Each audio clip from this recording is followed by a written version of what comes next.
With most of the south in Aegon's hands, the best chance to throw back the Conqueror now lay with the north, if we cared enough to try. Unlike our southern rivals, the Stark Kings of Winter didn't forge the north into one kingdom for glory or gold. There is little of either here, but to survive. Alone in Westeros, the north remembered when worse than dragons lay waste to armies. Thousands of years ago, the sun set on the realms of men and the long night began. A new race emerged from the ice and snow, the White Walkers. They demanded no crown, offered no terms, spared no life, and the dead marched with them. With humanity facing extinction, a Stark sought out the children of the forest, the most ancient beings in Westeros, and convinced them to ally with the men they'd once fought. Together, the two races pushed the Walkers back into the land of always winter and sealed it off from the Seven Kingdoms with the Wall. 300 miles of ice, stone, and earth, rising nearly 700 feet tall. To guard it, they established the Night's Watch, a brotherhood sworn to defend the living from the dead, whose vows erase both titles and crimes. After the long night, the North tried to forget it belonged to a continent, perhaps through pride, perhaps through sheer ignorance. You never can tell with the North.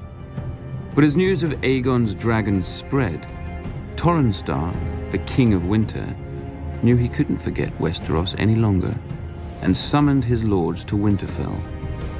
Many fools shrugged off the threat, while the rest placed wagers on how long the South would take to burn.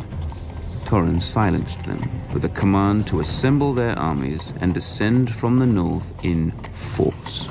As the kings of the Rock and the Reach burned on the field of fire, the greatest northern force since the Long Night crossed the neck into the Riverlands. But when King Torrhen arrived at the Trident, he saw, on the opposing riverbank, the combined strength of all Aegon's conquered kingdoms, a force larger than Torrhen's own by half, and with 3 dragons. That night, King Torrhen called a conference of all his lords and advisors. Some wanted to fight and trust northern valor to carry the day and burn on the Trident. The wisest of them wanted to withdraw to Moat Cailin, the fortress which had thrown back every southern invasion, and burn there. One suicidal lord even wanted to ambush Aegon's camp in the dark and kill the dragons as they slept, or at the very least, their riders. It's hard to tell what would have been his fate. Burning, beheading, dismemberment, perhaps all 3. My ancestor listened to their counsel, and in the morning crossed the Trident under a flag of parley. Then King Torrhen of House Stark laid his ancient crown at Aegon's feet and was named Lord of Winterfell and Warden of the North.